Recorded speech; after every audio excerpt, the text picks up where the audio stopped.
Good afternoon, ladies and gentlemen. I want to talk a little bit more here today about sexual harassment. And today my message is that sexual harassment is due to women making themselves available to be sexually harassed. In other words, it is the fault of the victim. Now, before you say, "Oh, no, that's not true," you need to hear me out. If you go hiking up in the mountains where the bears live, grizzly bears, black bears, you name it, or up in Alaska or up near the North Pole where the polar bears live, and you get attacked and eaten by a bear, whose fault is that? Are we going to blame the bear? Well, it seems as human beings, we have a tendency to blame the perpetrator. We would tend to blame the bear, but it's really not the bear's fault. The bear is just doing what comes natural. He's trying to survive. He's trying to find himself something to eat. So if a hiker gets eaten by black bears or gets eaten by grizzly bears, or if a hunter gets eaten by black bears or grizzly bears or polar bear, I mean, it's really not the bear's fault. The hiker or the hunter is the one that put themselves in harm's way. Now, there are certain defenses that hikers and hunters can use. They can carry what's called bear spray, which is a repellent that people even carry it to repel muggers and attackers. It's called pepper spray, bear spray. There's several different formulas of that. And you can buy it just about at any gun shop, and you can buy it a lot of different places. I'm sure it's sold online at Amazon or eBay or wherever you want to shop online. Now, as a young man, I was stationed in Turkey in the Air Force, and I was told once I got over there that if you have an automobile accident in Turkey, that it's automatically your fault. And the reason why it's automatically your fault is because the accident would not have happened if you, as a foreigner, were not there. And there's a great deal of truth in that. I mean, the victim always, no question about it, has some responsibility for what happened. Now, there was a Democratic lawmaker just yesterday, it was on the news this morning, on CNN this morning, where she had got up in front of a group of people and she said that many women in the news media and in Congress, congressional aides and so forth, were bringing sexual harassment upon themselves by the way they dressed.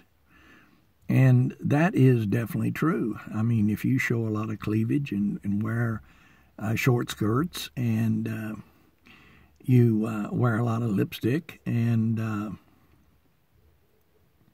you wear a lot of makeup and to make yourself sexually appealing and sexually attractive to the opposite sex, you're going to get attention.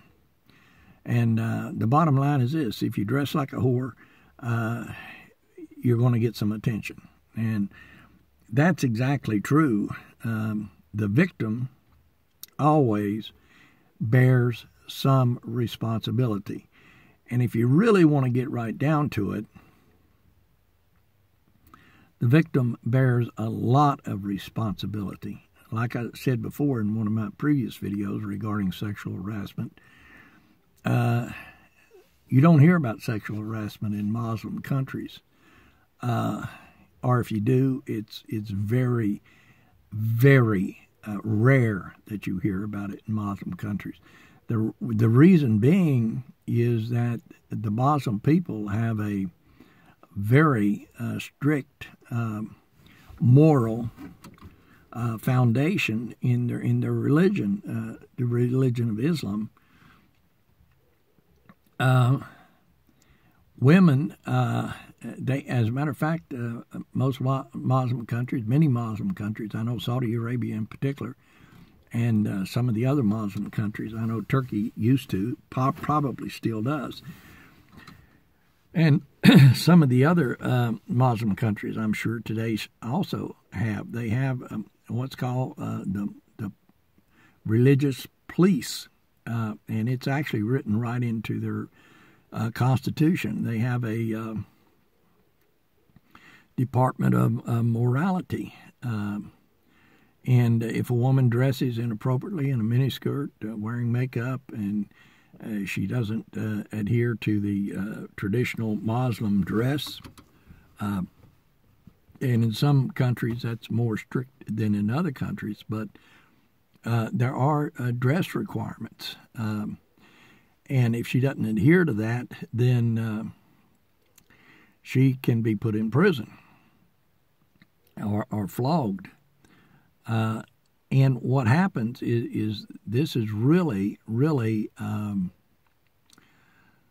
in most cases, it winds up, they find that it's the fault of the woman. If a woman is raped in Muslim countries and she reports that, which has happened in many cases, then they wind up finding the woman guilty of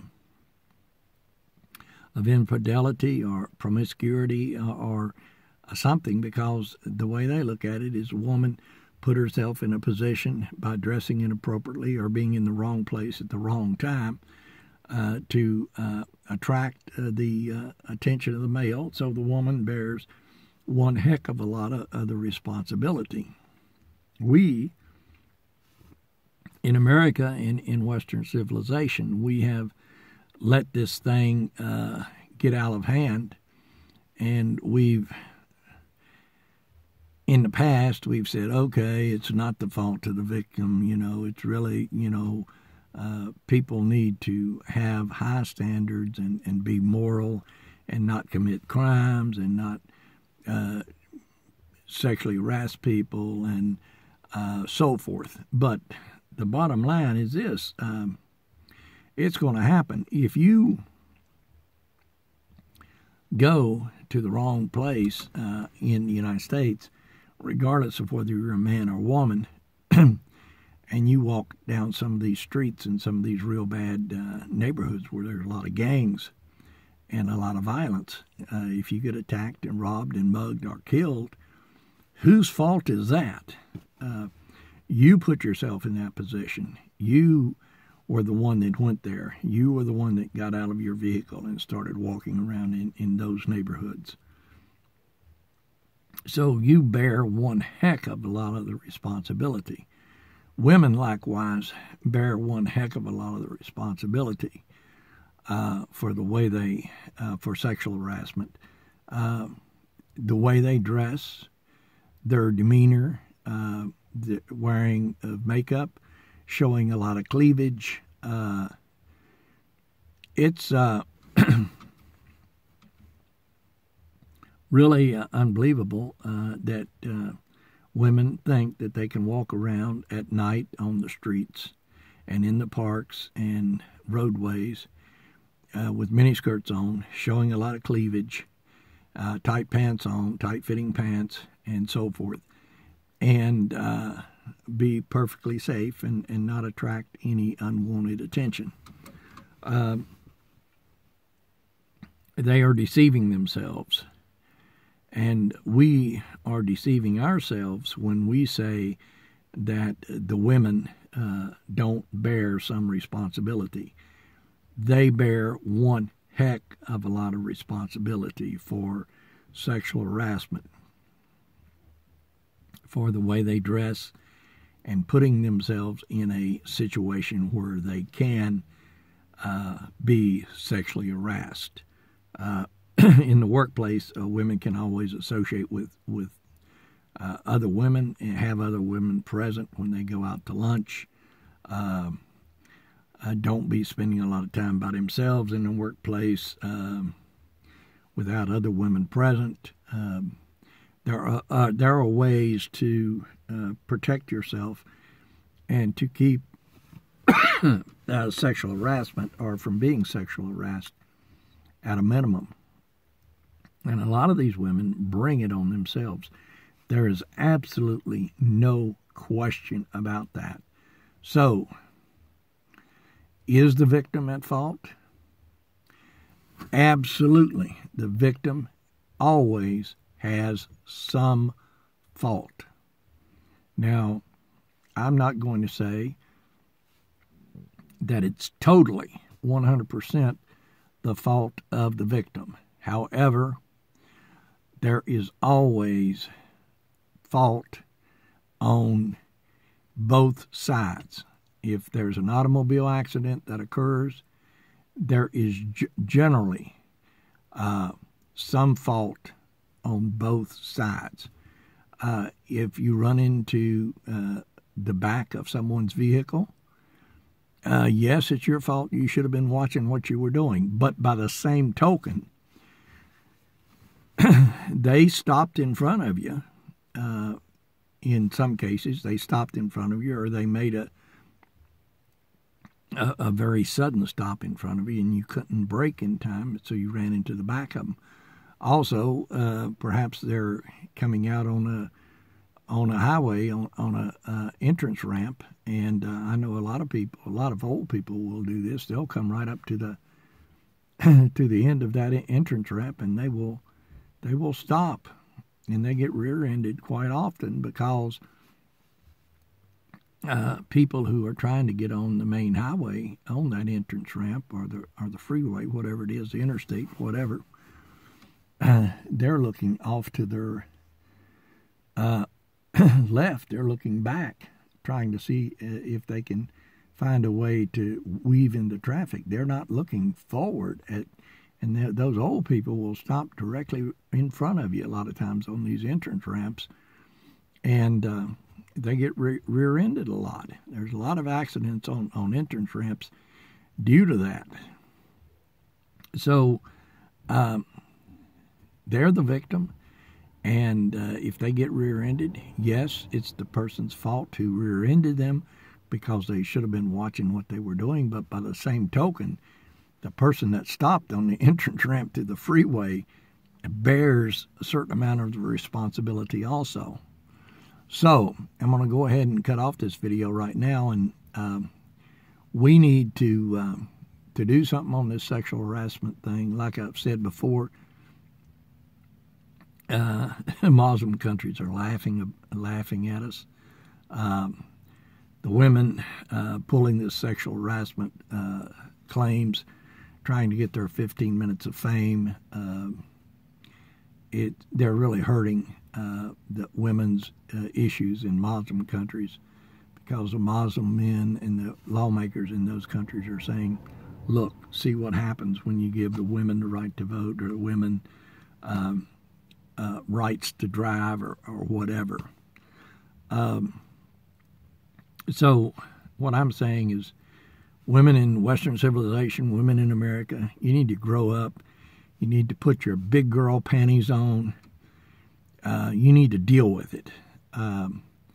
If you dress inappropriately, wear a lot of makeup, wear mini skirts, wear tight-fitting jeans, so forth, and you flaunt yourself, and you get harassed sexually, or you get sexual advances made toward you, then a lot of it is your own doing. So we need to grow up as a nation. I certainly recommend that the president do some sort of executive order on sexual harassment, because we need to get beyond this stuff as a nation. We've got a lot more important things to do than to deal with issues like this. Thanks a lot. You folks have a nice day, and please subscribe.